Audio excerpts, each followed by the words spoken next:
नमस्कार प्यारे साथियों, नानक क्लासेस के यूट्यूब चैनल पे आपका स्वागत है।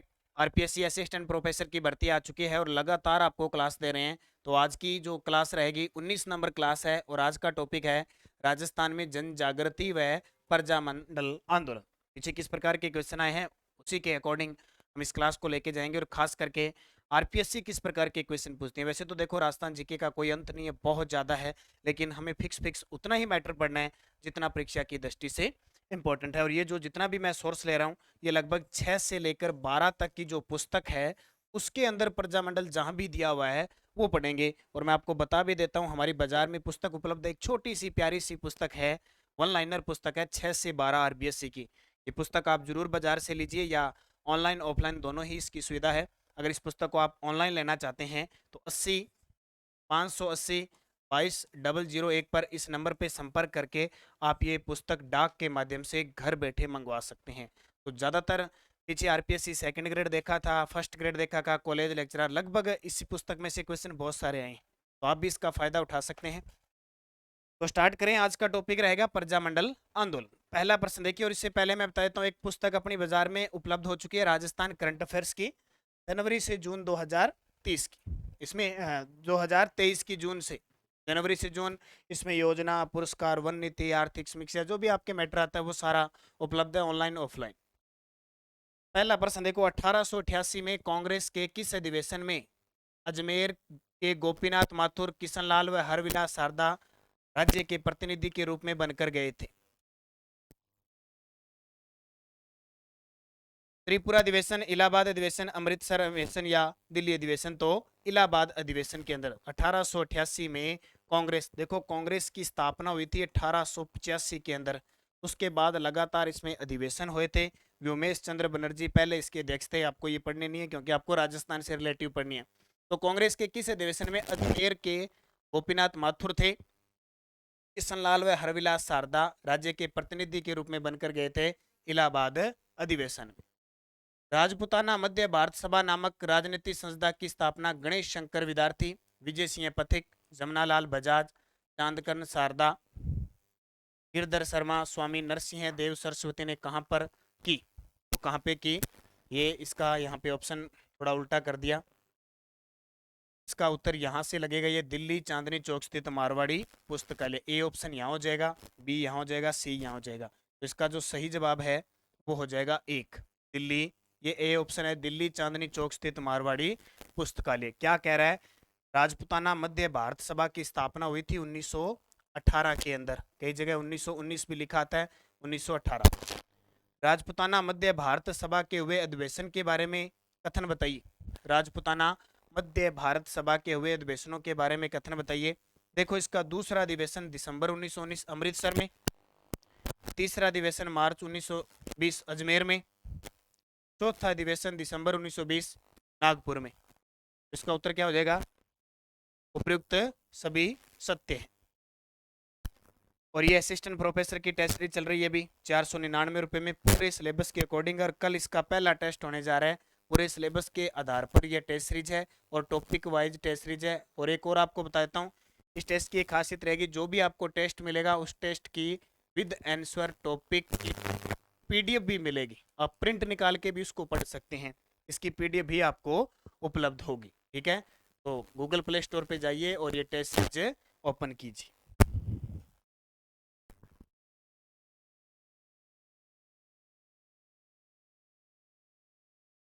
मार्च 1920 में राजपुताना मध्य भारत सभा के तीसरे अधिवेशन की अध्यक्षता किसने की थी?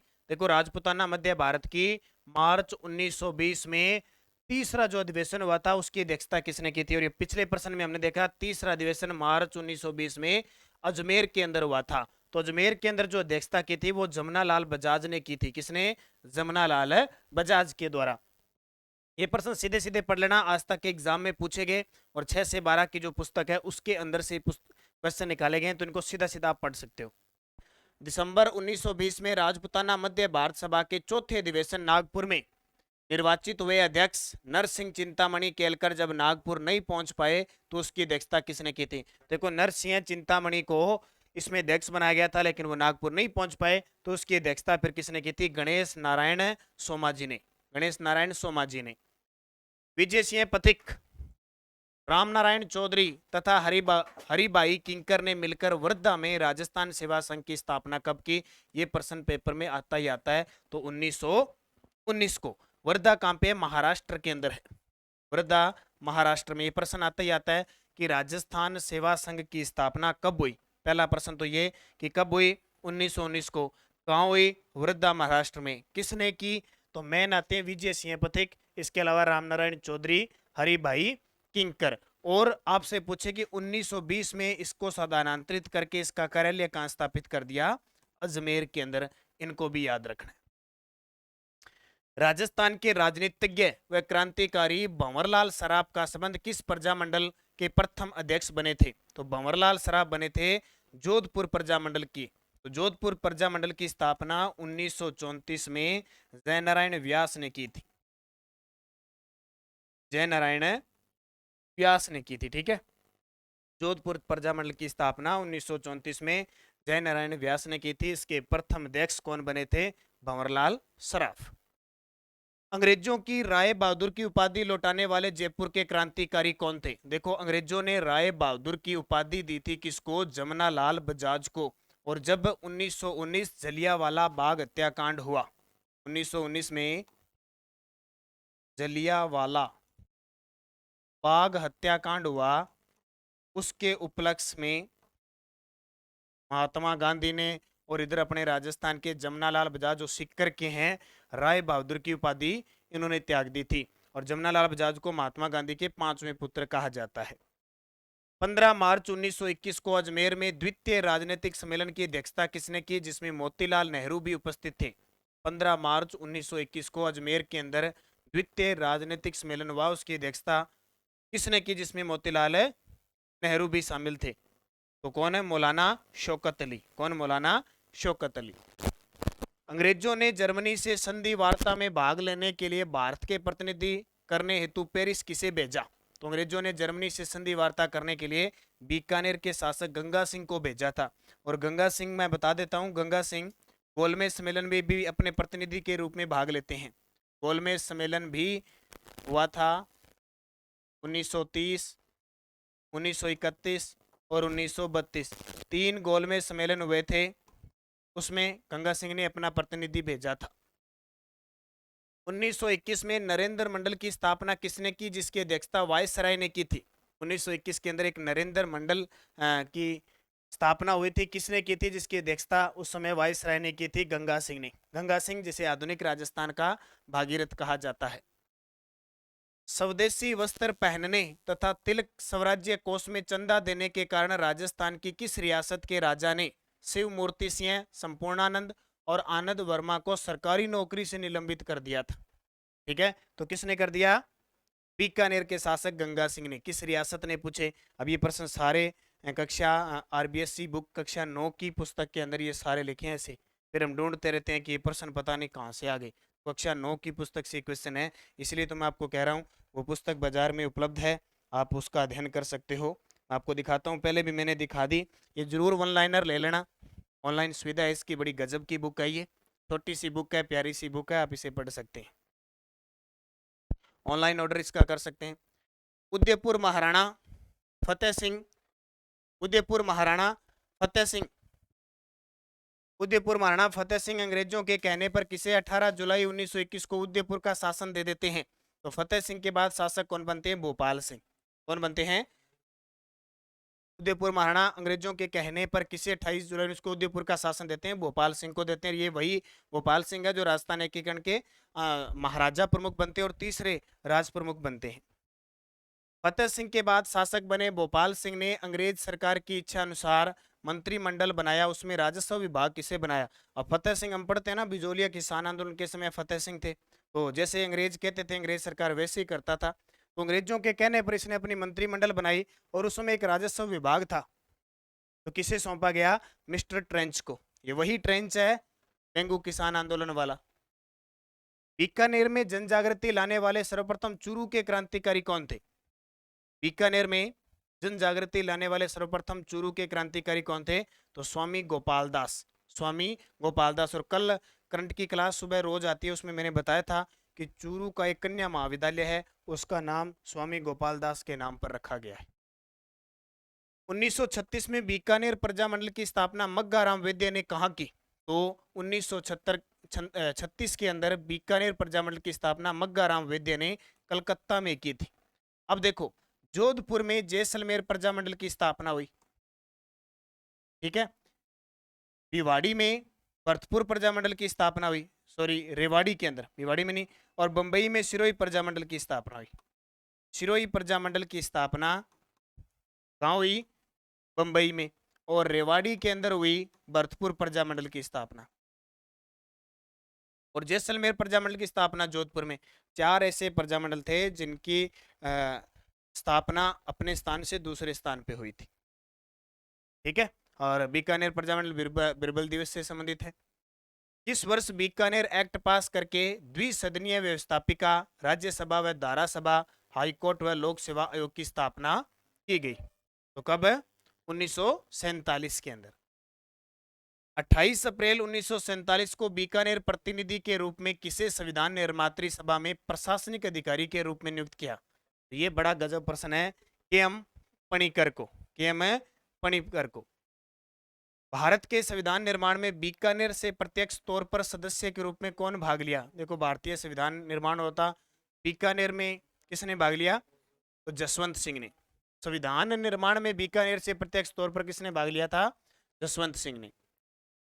बीकानेर राज्य के महाराजा जिन्होंने भारतीय संघ में सम्मिलित होने के लिए हस्ताक्षर किए थे, तो अंतिम शासक कौन थे बीकानेर के? शार्दुल सिंह। ये प्रश्न बहुत बार आता है कि राजस्थान के भारतीय संघ में शामिल होने वाले पहले शासक शार्दुल सिंह थे, और अंतिम पूछे तो धौलपुर के उदयभान सिंह थे।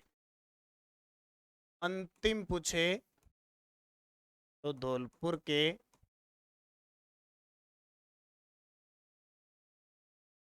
उदयपुर के उदयभान सिंह थे, जो अंतिम हस्ताक्षर करने वाले थे भारतीय संघ में।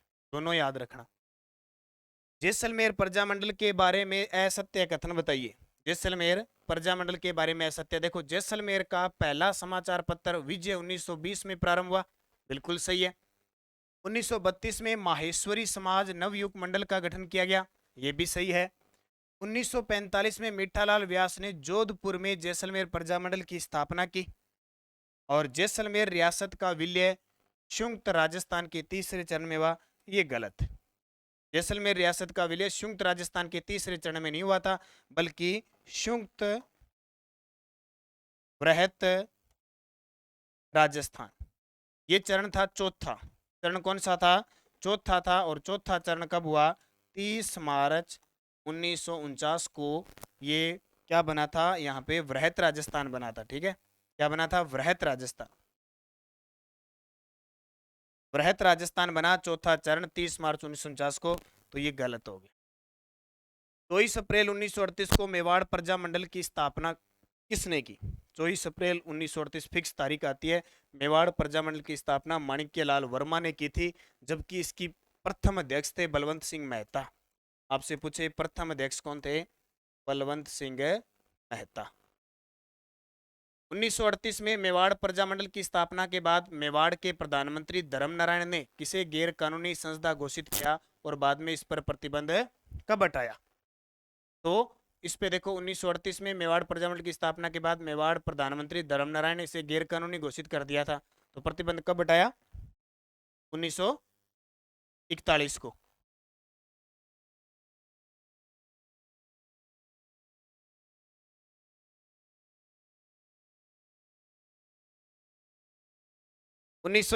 ठीक है।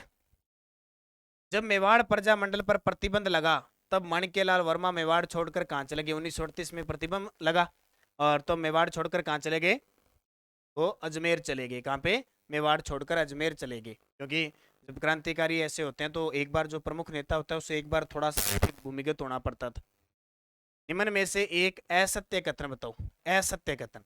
राजपुताना मध्य भारत सभा की स्थापना 1918 में। देखो, कई 1918 और एक अधीनस्थ बोर्ड 1918 मान रहा है, आरपीएससी 1919 मान रही है, तो ये काफी विवाद चल रहा है। लेकिन आपको मैं बता देता हूँ, 6 से 12 की कक्षा 9 की जो पुस्तक है उसमें 1918 लिख रखा है। राजस्थान सेवा संघ की स्थापना 1919 को हुई थी, ये बिल्कुल सही है। अखिल भारतीय देसी लोक परिषद 1920 में स्थापित हुई थी, ये भी सही है।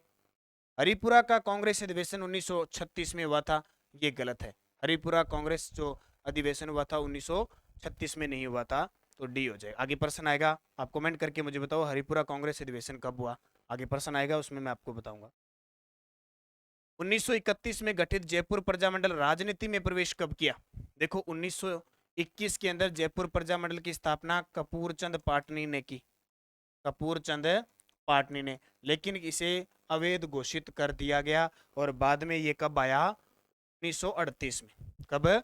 1938 में पुनर्गठन हुआ इसका जमनालाल बजाज के द्वारा, जमनालाल बजाज के द्वारा इसका पुनर्गठन किया गया।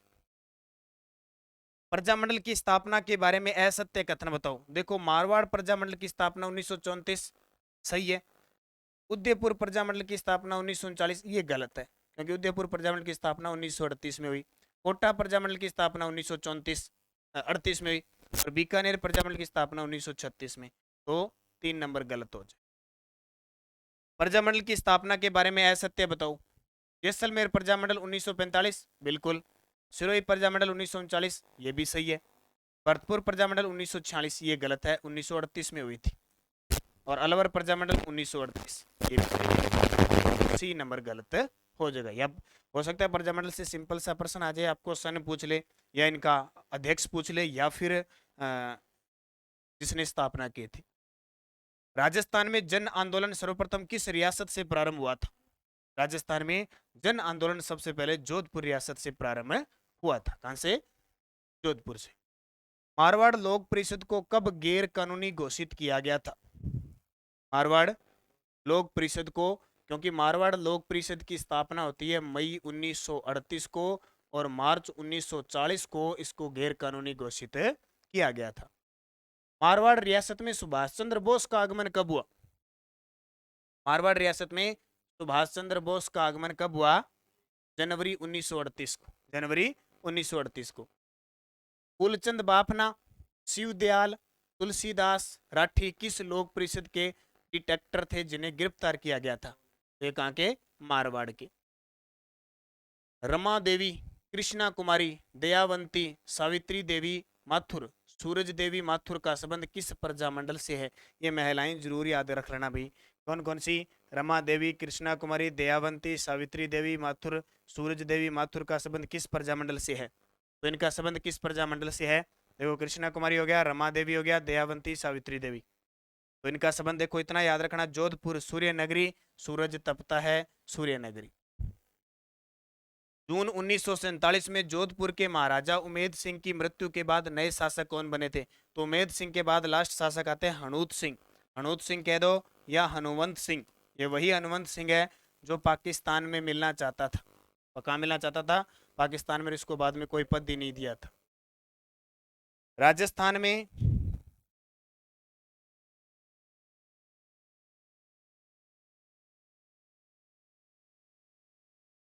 राजस्थान में स्वतंत्रता संघर्ष को 3 चरणों में विभाजित किया जाना है, इसमें से सही कथन बताइए। प्रथम चरण 1927 ईस्वी से पूर्व सामाजिक और मानवतावादी समस्याओं पर केंद्रित था। दूसरा चरण 1927 से लेकर 38 तक। 1927 में All India State Peoples Conference की स्थापना हुई थी। तीसरा चरण हुआ था 1938 से 49। 1938 में हरिपुरा कांग्रेस अधिवेशन के बाद प्रजामंडल आंदोलन हुई। प्रश्न आ गया ना, मैंने कहा था ना हरिपुरा, तो हरिपुरा अधिवेशन कब हुआ? 1938 में। और 1939 में त्रिपुरा अधिवेशन हुआ था। इन दोनों की अध्यक्षता किसने की थी? सुभाष चंद्र बोस ने। और 1938 के बाद हरिपुरा कांग्रेस में ही प्रजामंडल आंदोलन को सही दिशा मिल पाती है। तो उपयुक्त सभी सत्य है। 1941 मेवाड़ प्रजामंडल के प्रथम अधिवेशन के सभापति किन्हें नियुक्त किया गया, जिसमें आचार्य जेबी कृपलानी व विजय लक्ष्मी पंडित भी शामिल हुई थी। विजय लक्ष्मी पंडित भी शामिल हुई थी। माणिक्य लाल वर्मा। तो 1941 में मेवाड़ प्रजामंडल के प्रथम अधिवेशन के सभापति माणिक्य लाल वर्मा, जिसमें आचार्य जेबी कृपलानी और विजय लक्ष्मी पंडित शामिल हुए थे। माणिक्य लाल वर्मा। दिसंबर 1945 में मेवाड़ प्रजामंडल के निमंत्रण पर अखिल भारतीय देशी राज्य लोक परिषद का 7वां अधिवेशन कहाँ हुआ? ये प्रश्न स्टार लगाना, बहुत बार पेपर में आता है। तो कहाँ हुआ? उदयपुर के अंदर। उदयपुर में 7वें अखिल भारतीय देसी राज्य लोक परिषद की अध्यक्षता किसने की थी? तो किसने की थी? अब देखो सेम प्रश्न है ये प्रश्न दिसंबर में मेवाड़ प्रधान अखिल भारतीय देसी राज्य लोक परिषद 7वां अधिवेशन है ये अखिल भारतीय, इसकी अध्यक्षता किसने की थी? पंडित जवाहरलाल नेहरू ने। ये दोनों प्रश्न नोट कर लेना। या तो प्रश्न आएगा कि 7वें अखिल भारतीय जो देसी राज्य लोक परिषद है उसकी अध्यक्षता पंडित जवाहरलाल नेहरू ने, कहा? उदयपुर में। मेवाड़ के संविधान का प्रारूप किसने तैयार किया था? मेवाड़ के संविधान का प्रारूप किया था के एम मुंशी। के एम का मतलब कन्हैया लाल माणकलाल मुंशी। कोटा में प्रजामंडल आंदोलन का श्रेय किसे जाता है? देखो कोटा हो गया, बूंदी हो गया, हड़ौती क्षेत्र हो गया, उनके लिए खास करके नैनूराम शर्मा। वैसे बूंदी के कांतिलाल चौथानी थे, कोटा के नैनूराम शर्मा। अभिन्न हरि कोटा प्रजामंडल की स्थापना 1939 में कहाँ की, जिसकी अध्यक्षता नैनूराम शर्मा ने की थी? देखो वैसे नैनूराम शर्मा कोटा प्रजामंडल के थे, लेकिन अभिन्न हरि ने कोटा प्रजामंडल की स्थापना 1939 में कहाँ की, ये अलग है। जिसकी अध्यक्षता नैनूराम शर्मा ने की थी, तो कहाँ की थी? मांगरोल। ठीक है, मांगरोल कहाँ पे है? बूंदी में। 1940 में रामतलाई क्षेत्र में कोटा प्रजामंडल का अधिवेशन आयोजित किया गया था, उसकी अध्यक्षता किसने की थी? ये सारे आरबीएससी की बुक से क्वेश्चन ये है। तो इसकी अध्यक्षता किसने की थी? कोटा प्रजामंडल का अधिवेशन आयोजित किया गया, उसकी अध्यक्षता अभिन्न हरि ने। किसने? अभिन्न हरि ने। मास्टर शंभू दयाल सक्सेना, नाथूलाल जैन, श्याम नारायण सक्सेना, सेठ मोतीलाल वकील, श्रीमती वेणी माधव का संबंध किस प्रजामंडल से है? तो इनको याद रखना भी। मास्टर शंभू दयाल सक्सेना आपके प्रश्न आएगा तो ऐसे ही आएगा। पिछले में भी शायद सरस्वती वोहरा पूछा था भरतपुर वाली, तो इस प्रकार का ही कोई प्रश्न आएगा। नारायण सक्सेना, सेठ मोतीलाल वकील, नाथूलाल, तो ये कोटा से संबंधित है। राजस्थान एकीकरण के दूसरे चरण के उपराज प्रमुख बने भीम सिंह का संबंध किस रियासत से है? देखो दूसरा चरण कोटा शामिल हुआ था, 9 रियासतें शामिल हुई थी। कोटा के भीम सिंह। किसान आंदोलन से संबंधित नमाणा ग्राम का संबंध किस प्रजामंडल से था? किसान आंदोलन हुआ था नमाणा ग्राम में, इसका संबंध बूंदी से। 1931 में बूंदी प्रजामंडल की स्थापना किसकी अध्यक्षता में? देखो जयपुर प्रजामंडल की स्थापना भी 1931 में एक बार हुई थी और बूंदी की भी हुई थी, बाद में इनको अवैध घोषित कर दिया था। तो किसने? कांतिलाल चौथानी ने। जमनालाल बजाज ने जयपुर में चरखा संघ की स्थापना कब की थी? ये भी इंपॉर्टेंट है। जमनालाल बजाज ने जयपुर में चरखा संघ की स्थापना 1927 में की। इस वर्ष 1927 में। 1931 में जयपुर प्रजामंडल की स्थापना कब की गई, जो राजस्थान का प्रथम और सबसे प्राचीन प्रजामंडल था? ये प्रश्न बहुत बार आता है। तो कपूर चंद पाटनी ने की थी। 1938 में पुनर्गठन किया था इसका, 1938 में जमनालाल बजाज के द्वारा। 1940 में जयपुर प्रजामंडल के अध्यक्ष के लिए निर्वाचित कौन किए गए? 1940 में जयपुर प्रजामंडल के अध्यक्ष के लिए निर्वाचित कौन किए गए? हीरालाल शास्त्री। ये हीरालाल शास्त्री वही है जो राजस्थान एकीकरण के चौथे चरण के प्रधानमंत्री बने थे और हमारे राजस्थान के प्रथम मुख्यमंत्री बने थे हीरालाल शास्त्री। इनका जन्म जोबनेर जयपुर के अंदर हुआ था। जयपुर प्रजामंडल का तीसरा अधिवेशन कब हुआ? जयपुर प्रजामंडल का तीसरा अधिवेशन नवंबर 1941 को हुआ था। 1942 में भारत छोड़ो आंदोलन के दौरान हीरालाल शास्त्री व जयपुर के प्रधानमंत्री जिनके बीच समझौता हुआ था, मिर्जा इस्माइल।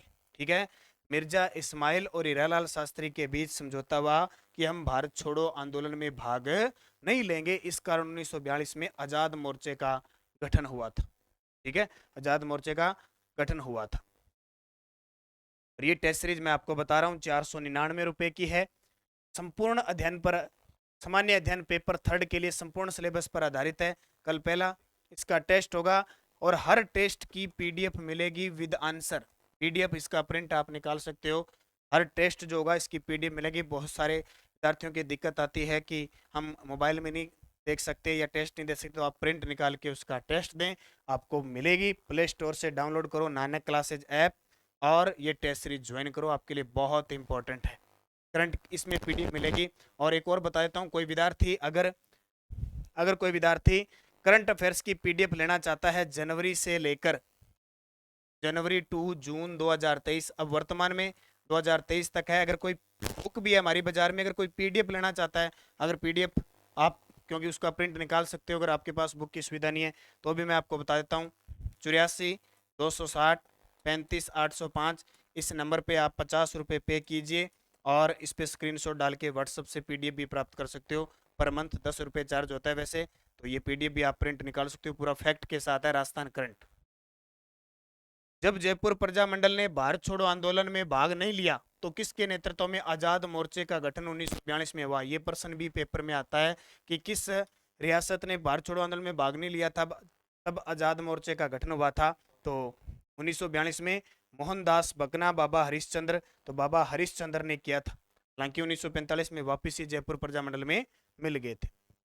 किसकी मध्यस्थता से आजाद मोर्चे का जयपुर प्रजामंडल 1945 में विलय हो गया? देखो 1942 में भारत छोड़ो आंदोलन में भाग नहीं लेना, हीरालाल शास्त्री और मिर्जा इस्माइल के बीच समझौता हुआ। इस कारण बाबा हरिश्चंद्र ने एक आजाद मोर्चा बना लिया 1942 में, बोले हम तो भाग लेंगे। गांधी जी ने कहा अभी करो या मरो, ठीक है, तो हम तो भाग लेंगे। लेकिन बाद में एक समझौता हुआ पंडित जवाहरलाल नेहरू की अध्यक्षता में, मध्यस्थता में, और 1945 में वापिस विलय हो गया। पंडित हरि नारायण शर्मा को किस रियासत में जनता में जागृति लाने का श्रेय जाता है? अलवर, क्योंकि 1938 में अलवर प्रजामंडल की स्थापना भी किसने की थी? पंडित हरि नारायण शर्मा ने की थी। पंडित हरि नारायण शर्मा, कुंज बिहारी लाल, मास्टर भोलानाथ ने मिलकर किस प्रजामंडल की स्थापना 1938 में की थी? अलवर। नोट कर लेना, आपको एक आधा प्रश्न गहराई से ये मिल सकता है कि निम्न में से कौन अलवर प्रजामंडल से संबंधित नहीं है? तो आपके सामने नाम है पंडित हरिनारायण शर्मा, कुंज बिहारी लाल, मास्टर भोलानाथ, और चौथा कोई और ऑप्शन मिल जाएगा। अगर गहराई से प्रश्न आया तो ये आएगा। जनवरी 1944 में अलवर प्रजामंडल का प्रथम अधिवेशन किसकी अध्यक्षता में हुआ? प्रथम अधिवेशन है किसकी अध्यक्षता में हुआ? भवानी शंकर शर्मा की अध्यक्षता के अंदर। बाबा हरिश्चंद्र, चिरंजी लाल मिश्र, विजय देश पांडे व मुक्तिलाल मोदी का संबंध किससे है? तो इनका संबंध किससे है? बाबा हरिश्चंद्र नाम आया अभी, तो अब याद रखना आजाद मोर्चे का गठन किस किस के साथ कौन कौन बंदे थे? बाबा हरिश्चंद्र, चिरंजी लाल मिश्र, विजय देश पांडे, मुक्तिलाल मोदी। 1934 में महात्मा गांधी ने राजस्थान का दौरा किया, सर्वप्रथम वे किस स्थान पे आए थे? ठीक है, आई नहीं आए थे।